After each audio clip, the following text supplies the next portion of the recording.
Titre, merci de choisir Télé 50. On commence avec cette rencontre entre le comité de suivi des concertations nationales et les différentes composantes de la société civile au Palais du Peuple.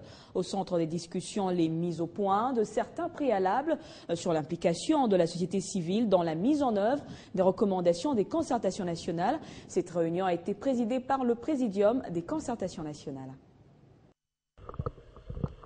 Nous sommes en train de préparer une nouvelle réunion du comité de suivi. Alors nous avons appelé la société civile pour lui donner quelques indications et nous recevrons aussi les politiques. Dans l'actualité, on parle accord cadre d'Addis Abeba qui était encore une fois en évaluation ce mercredi entre Kengo Adondo, président du Sénat, et François Mwamba, coordonnateur du mécanisme national de suivi. Une activité conjointe Sénat et mécanisme national de suivi sera donc organisée pour permettre aux sénateurs de mieux s'approprier l'accord cadre d'Addis Abeba. Chaque jour, la RDC, via le mécanisme national de suivi, enregistre des avancées significatives dans l'application de l'accord cadre d'Addis Abeba. Ça va très bien. Ces avancées doivent bien évidemment être connues de tous les Congolais. C'est dans ces cadres que le coordonnateur du mécanisme national de suivi s'en va informer les élus du peuple. Après le speaker de la Chambre basse du Parlement, il était temps de s'entretenir avec le président du Sénat. La sensibilisation pour permettre à tous les niveaux à la nation congolaise de s'approprier véritablement le contenu de l'accord cadre. Et donc les échanges que je viens d'avoir avec l'honorable président du Sénat ont permis toutes ces questions de paix, de stabilité et de développement nous concernent au plus haut point. Nous pensons qu'avec l'exercice qui va se faire, ça va permettre dans les mois qui viennent de créer les conditions à partir desquelles nous aurons le même entendement. C'est le but recherché. Il sort de cet échange une activité conjointe entre le Sénat et le mécanisme national de suivi devrait être menée sans tarder pour permettre aux sénateurs de mieux s'approprier de l'accord cadre signé à Addis Abeba. Il était le seul candidat retenu par la Commission électorale nationale indépendante. C'est donc sans surprise que Gabriel Kalonda-Mboulou a remporté l'élection partielle du vice-gouverneur du Sud Kivu qui s'est déroulée ce mercredi à Bukavu. Membre du parti de Bahati Lukwebo, l'Alliance des forces démocratiques du Congo, il a été élu avec 29 voix sur 34 votants. 5 bulletins mal cochés ont été considérés nuls. Sachez que le poste du vice-gouverneur était vacant depuis l'élection de Jean-Claude Kibala comme député en 2011. Et justement, pour en parler, nous sommes en ligne avec le président de la FDC, Bahati Lukwebo. Alors, votre candidat a remporté cette élection avec 29 voix sur les 34 votants. Qu'est-ce qui explique cette victoire remportée au la main? D'abord, il faut dire que le choix du candidat dans la majorité présidentielle, c'est pas son excellence, monsieur le président de la République. C'est-à-dire que lorsqu'il y a un poste vacant, tous les partis qui sont intéressés introduisent des candidatures. Et finalement, après débat et délibération au niveau du bureau politique, on propose quelques noms, 3 noms, à l'autorité morale, donc son excellence, monsieur le président de la République, et c'est lui qui a fait le choix. Et donc, le choix a été opéré par le chef de l'État en faveur du candidat, le professeur Kalonda-Mboulou Gabriel, qui est le fondateur de l'AFDC, qui, il faut l'avouer, depuis les élections de 2011, est le premier parti de la majorité au Sud Kivu en termes de députés nationaux. Voilà ce qui a milité en faveur de notre candidat. Alors, en tant que vice-gouverneur du Sud Kivu, quels sont les défis qui attendent justement Gabriel Kalonda selon les directives de votre parti? Le vice-gouverneur n'a pas un programme propre à lui. Il doit suivre le programme qui a été adopté par l'Assemblée provinciale du Sud Kivu. Le programme a été présenté par l'équipe du gouverneur Marcelin Kichambe. Donc, c'est un collaborateur direct du gouverneur Marcelin Kichambe. Ce même programme sur base duquel Marcelin avait été élu, qu'ils vont mettre en application en période en collaboration parfaite. Donc, il s'inscrit chemin direct, dans la voie directe de l'exécution du programme gouvernemental du suivi en cours. Merci Modeste Bati pour toutes ces précisions. On va à présent au Nord Kivu pour parler cette fois éducation. Plus de 49 000 candidats sont attendus pour passer l'examen d'État session 2013-2014 sur l'ensemble de la province. Les autorités politico-scolaires locales rassurent de bonnes préparations et le bon déroulement de ces épreuves dans les 3 villes et 6 territoires du Nord Kivu, y compris la localité de Kamango récemment libérée par les FARDC. Et le gouvernement s'investit pour que les finalistes passent leurs épreuves sans difficulté. Martial Bendelo.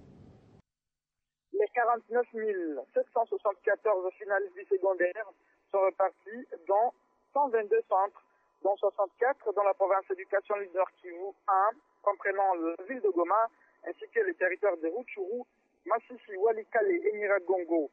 23 300 candidats sont attendus dans la division provinciale de l'EPSP Nord Kivu 2, qui, elle, s'étend sur les villes de Butembo et Beni, ainsi que les territoires de Beni et Lubero. Ici, le chef de division de l'EPSP, Constantin Kalumendo, précise que les malles d'examen sont déjà distribués dans tous les centres, y compris celui de Kamango, situé de la chefferie de Watalinga, récemment libéré par les forces armées de la République démocratique du Congo.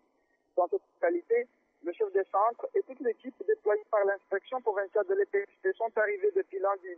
Tout est prêt donc pour la bonne passation de ces épreuves préliminaires de l'examen d'État session 2013-2014. Martial Bendelo, Beni, Télé 50. Et au Maniema, 223 passagers sont bloqués à bord du train de la Société nationale de chemin de fer du Congo, Kambelembele, en provenance de Kindu. Ce train qui se rendait à Lubumbashi est bloqué depuis bientôt une semaine à 10 km de deux gares les plus proches. Entre-temps, ces passagers demandent de l'aide. Il manque de nourriture et d'installations hygiéniques. Parlons infrastructure dans ce journal avec la réhabilitation de l'avenue des poids lourds, un projet financé conjointement par l'agence japonaise JICA et le gouvernement de la République démocratique du Congo. Eh bien, le premier tronçon de cet axe a été réceptionné mardi par les autorités congolaises. Il est de 4 mètres. C'est l'entreprise japonaise Kitano qui exécute ces travaux. Long de 4 km, voici le premier tronçon de l'avenue des poids lourds réhabilité dans le cadre d'un projet qui, à terme, verra cet axe transformé du tout au tout. C'est l'une des artères les plus fréquentées de la capitale congolaise qui est en train de retrouver son image d'antan. Nous sommes dans la commune de Limete. Malgré le retard, l'entreprise japonaise Kitano a exécuté ses travaux avec brio. La chaussée répond désormais aux normes internationales. Cependant, l'entreprise souhaite une collaboration avec les entreprises de l'État, notamment la Régie des eaux et la SNEL, souvent obligées d'excaver dans la chaussée pour des réparations de leurs installations souterraines. Dans quelques semaines, les différentes parties se retrouveront pour la réception définitive du deuxième tronçon de la phase 1. L'inauguration de l'avenue est prévue au mois d'août. La population riveraine, quant à elle, a été invitée d'avance à adopter un comportement civique pour que ces œuvres durent le plus longtemps possible. Et puis 12 jeunes Congolais dans plusieurs domaines de la vie ont satisfait aux critères de programme du gouvernement américain dénommé Initiative pour les jeunes leaders africains. Ils ont été présentés à la presse ce mercredi avant leur départ pour les USA. Fabien Numbala. Ils sont artistes, entrepreneurs, agents de l'administration publique, acteurs de la société civile, professionnels des médias et agents des banques en République démocratique du Congo. Ils sont sélectionnés par l'ambassade des États-Unis d'Amérique à Kinshasa sur base d'un critérium précis. Être congolais, avoir 25 ans d'âge et faire preuve d'un engagement communautaire et surtout démontrer ses capacités de partage des expériences avec les autres. Le programme du gouvernement des États-Unis d'Amérique décidé par le président Barack Obama, Young African Leader Initiative, organise pendant 7 semaines aux États-Unis d'Amérique des formations dans les différents domaines et facilite des rencontres et des échanges entre les jeunes Africains et même ceux des États-Unis d'Amérique. Les délégués congolais à ce rendez-vous savent ce qu'ils vont chercher aux États-Unis d'Amérique et promettent même de revenir le capitaliser ici, sur place au pays. L'initiative pour les jeunes leaders africains, chaque année, sélectionne de jeunes leaders à travers le continent et les amène aux États-Unis pour des partages importants et surtout des rencontres avec d'autres qui ont réussi afin de les inspirer. On va s'intéresser maintenant à cette visite d'inspection du commissaire provincial Mouchi Diave dans le district des Cataractes. Nous sommes là dans le Bas-Congo. Objectif de cette visite, trouver des solutions sur la sécurité caractérisée par les déplombages, des centenaires et autres mauvaises pratiques qui gangrènent cette partie de la province. District des Cataractes, nous sommes dans le Bas-Congo. C'est ici que le commissaire provincial de la police a choisi de s'arrêter en guise de deuxième étape de sa tournée d'inspection. Patience Mouchi Diave met l'accent sur l'essence des responsabilités des hommes voués à la protection des personnes et de leurs biens. Les situations sécuritaires dans les districts de police de Cataractes, particulièrement les territoires de Mbanzangungu et ses environs. On pouvait également retenir dans cette allocution l'appel à la discipline, au respect des droits humains et des autorités et politico-administratives. La police est soumise à l'autorité locale. La proposition ou l'esprit de créativité, l'idée en question, maîtresse, doit venir du CDD ou de la du territoire. Puisque la police est soumise à l'autorité locale. C'est l'autorité qui va appeler la police comme experte en la matière pour dire voilà, dans mon territoire, je veux ça, et appliquer cela. Puis si la police monte une opération sans la participation, sans le complément, sans l'encadrement de l'autorité politico-administrative, ça devient déjà une tracasserie. Assurer en tout temps l'ordre et la sécurité dans le Bas-Congo est une tâche colossale et le commissaire provincial Mouchi Diave en est bien conscient, mais il croit arriver grâce à la collaboration police-population. Et dans l'actualité sportive, le match V-Club Zamalek comptant pour la première journée de la phase de groupe de la Ligue des champions de la CAF est bel et bien confirmé pour ce dimanche au stade Tata Raphaël. Ainsi en a décidé la Confédération africaine de football qui a insisté sur les dispositions sécuritaires et l'occupation du stade Tata Raphaël.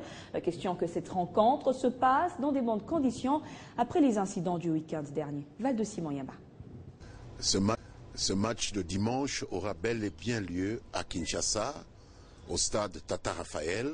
Et cette correspondance de la Confédération africaine de football vient également confirmer cette information rendue ici par les porte-paroles du président de la Fédération congolaise de football association. Et en prévision du match de ce dimanche 18 mai entre l'AS Vita Club de Kinshasa et Zamalek d'Égypte, la Confédération africaine de football vient par les billets de son secrétaire général autoriser l'organisation du match de ce dimanche 18 mai 2014 à Kinshasa au stade Tata Raphaël. Et pour les bons déroulements de la rencontre avec Club Zamalek d'Égypte, comptant pour la première journée de la phase des groupes de la Ligue des champions au stade Tata Raphaël, des mesures drastiques de sécurité sont préconisées. Un huis clos complet sera décrété au niveau des pourtours. Sur les 9000 places disponibles au niveau des tribunes d'honneur et latérales, seuls 5000 billets seront remis à l'AS Vita Club et ce dernier devra au préalable identifier ses supporters qui auront droit à ces billets. Une tribune latérale sécurisée sera disponible pour le supporter éventuel du club Zamalek. Un cordon de police nationale devra être placé autour de l'aire de jeu au niveau de la zone neutre. Un deuxième cordon de la police nationale devra être placé au niveau supérieur des pourtours. Un troisième cordon de la police nationale devra être placé à l'extérieur du stade le long de la clôture. Tout ceci font suite aux incidents qui ont émaillé la rencontre avec Club Mazembe, comptant pour la dernière journée des playoffs du championnat national. Des incidents qui ont coûté la vie à 15 personnes. Et puis ce communiqué du ministère de l'Emploi, du Travail et de la Prévoyance sociale qui porte à la connaissance du public congolais en général et du monde du travail en particulier que la journée du samedi 17 mai 2014, journée nationale de la Révolution et des forces armées de la République démocratique